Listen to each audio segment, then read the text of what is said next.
Imagine-toi en promenade, tranquille.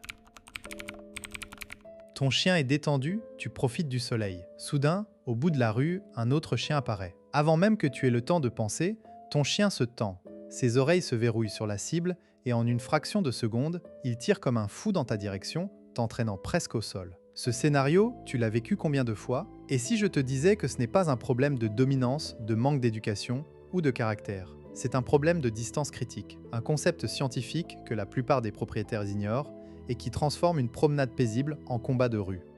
Tu as probablement tout essayé, tiré sur la laisse, donné des ordres fermes, utilisé des friandises, et pourtant, rien ne marche vraiment à long terme. Parce que tu combats un mécanisme biologique ancestral, pas un caprice. Aujourd'hui, on va décortiquer ce mécanisme, comprendre pourquoi ton chien réagit à distance et surtout, comment utiliser cette connaissance pour anticiper et désamorcer la situation avant qu'elle ne dégénère.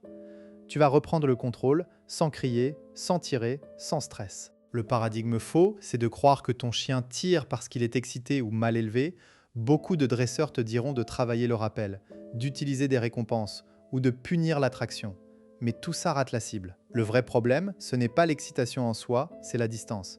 À une certaine distance, ton chien passe d'un état calme à un état d'alerte maximale. C'est ce qu'on appelle le seuil de distance critique. Ce concept a été largement étudié par la chercheuse Patricia McConnell, qui a montré que chaque chien a une bulle de sécurité autour de lui. Quand un autre chien entre dans cette bulle, le cerveau du chien bascule en mode survie. Il ne peut plus apprendre, il ne peut plus écouter, il ne peut plus obéir. Son seul objectif, gérer la menace perçue, soit en fuyant, soit en attaquant, soit, le plus souvent, en tirant pour aller à la rencontre. Si tu as déjà essayé de donner un ordre à ton chien, quand il est en plein focus sur un congénère, tu sais que ça ne sert à rien. Ce n'est pas de l'entêtement, c'est de la neurobiologie. Quand le chien est sous le seuil, il peut apprendre. Au-dessus du seuil, son cortex préfrontal est court-circuité par l'amygdale. Il agit en pilote automatique. Donc la clé, ce n'est pas de le punir après qu'il ait tiré, c'est de gérer la distance avant qu'il n'atteigne ce point de bascule. Prenons un exemple concret. Rencontre Julie, 34 ans, infirmière à Lyon. Elle a un croisé border collie de 3 ans, Elvis. Elvis est un chien sensible, réactif aux autres chiens quand il est en laisse. Julie habite en centre-ville, donc les croisements sont fréquents. Elle a essayé tous les conseils qu'elle a trouvés sur Internet, changer de direction, utiliser des friandises de haute valeur, faire du stop and go. Rien ne fonctionnait vraiment. Un jour, en se promenant sur les quais du Rhône, elle voit un labrador arriver à environ 50 mètres. Elvis commence à se fixer, ses oreilles se dressent, son corps se raidit. Julie, sentant la tension, sort un morceau de saucisse et le met sous le nez d'Elvis. Normalement, Elvis adore la saucisse. Mais là, il ne la prend même pas. Il reste figé, les yeux rivés sur le labrador. Julie tire un peu sur la laisse pour attirer son attention, mais Elvis tire en sens inverse. Résultat, une traction violente quand ils sont à 20 mètres l'un de l'autre. Julie se fait surprendre, Elvis aboie, l'autre propriétaire la regarde d'un air désapprobateur. Julie est frustrée. Elle a fait ce qu'on lui a dit, utiliser une récompense de haute valeur. Mais ça n'a pas marché. Pourquoi? Parce qu'Elvis était déjà au-dessus de son seuil de distance critique, à 50 mètres. Pour lui, le labrador était encore une menace potentielle, mais il était encore sous contrôle. Quand il l'a vu Julie se préparer, elle a involontairement augmenté la pression. En lui mettant la saucisse sous le nez, elle a ajouté un stimulus, la saucisse, à un moment où Elvis était déjà en hypervigilance. Le cerveau d'Elvis était saturé. Impossible d'associer la récompense à un comportement calme. La leçon, une friandise ne sert à rien si le chien est déjà au-dessus du seuil. Comment décoder ce seuil? Observe ton chien. Les signes précoces sont souvent subtils. Un regard fixe, une respiration qui s'accélère, une oreille qui pivote, une légère tension dans la laisse. C'est le moment d'agir. Pas quand il tire déjà. Le seuil varie selon les chiens et les contextes. Un chien fatigué, stressé ou en terrain inconnu aura un seuil plus bas. Il faut apprendre à le mesurer. Un exercice simple, en promenade, repère un chien à l'horizon. Observe à quelle distance ton chien commence à montrer les premiers signes. Note cette distance, c'est ta distance critique.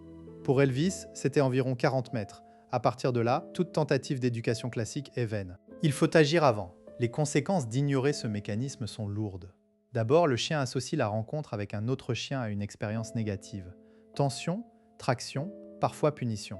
Ça renforce sa réactivité. Ensuite, le propriétaire développe du stress anticipatoire, il redoute les croisements, ce qui se transmet au chien via la laisse et la posture. Plus tu stresses, plus ton chien sent que quelque chose ne va pas, et plus son seuil baisse. C'est un cercle vicieux. Enfin, le chien n'apprend jamais à gérer ses émotions parce qu'on le confronte toujours à une situation trop intense. La solution, c'est de travailler sous le seuil, systématiquement. Technique numéro 1. Le demi-tour anticipé. Dès que tu vois un chien à une distance où ton chien est encore calme, disons 2 fois la distance critique, fais demi-tour calmement, sans tirer, sans parler.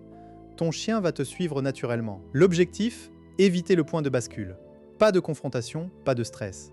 Exemple, avec Julie, quand elle voit un chien à 100 mètres, au lieu d'attendre, elle fait un demi-tour fluide.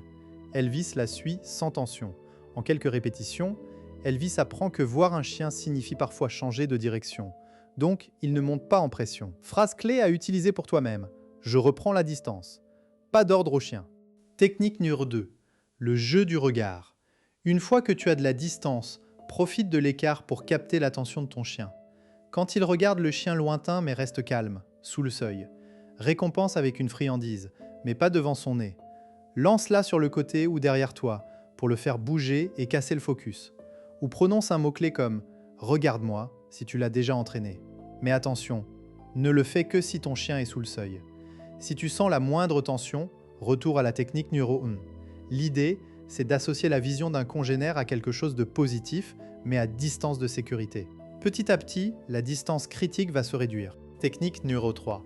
La promenade en U, quand tu ne peux pas éviter le croisement, rue étroite par exemple, crée un détour en forme de U. Dès que tu vois l'autre chien, éloigne-toi sur le côté, en arc de cercle, pour maintenir autant de distance que possible. Ne fixe pas l'autre chien, reste détendu. Si ton chien commence à tirer, tu es allé trop près. Recule encore. L'objectif, garder ton chien sous le seuil tout en passant. Avec le temps, tu pourras réduire le rayon du U. Julie utilise cette technique dans les rues de Lyon. Elle traverse la rue, fait un détour par une entrée d'immeuble ou un parking. Elvis reste calme et elle évite les crises. Tu vas peut-être penser, mais je ne peux pas toujours faire demi-tour, surtout en ville.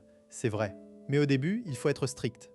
Après quelques semaines, tu verras que ton chien réagit moins fort et tu pourras te rapprocher progressivement. Autre objection, mon chien tirera quand même s'il est très excité. Dans ce cas, tu n'as pas identifié la bonne distance. Travaille encore plus loin. La patience paie. Enfin, certains diront que c'est de l'évitement, pas de l'éducation. Détrompe-toi, c'est de la gestion émotionnelle. Tu construis un chien qui apprend à se réguler, pas un chien qui obéit sous pression. Pour terminer, rappelle-toi, la traction en laisse n'est pas un problème de dominance ou d'éducation, c'est un problème de distance. Maîtrise la distance et tu maîtrises la réaction. Commence dès ta prochaine promenade, observe la distance où ton chien commence à se fixer. Note-la. Et pour chaque croisement, applique la technique du demi-tour anticipé avant qu'il n'atteigne cette distance. Tu verras une différence en quelques jours. Si tu veux aller plus loin, abonne-toi, active la cloche et laisse un commentaire avec ta distance critique à toi. On se retrouve dans une prochaine vidéo. D'ici là, promène-toi en conscience.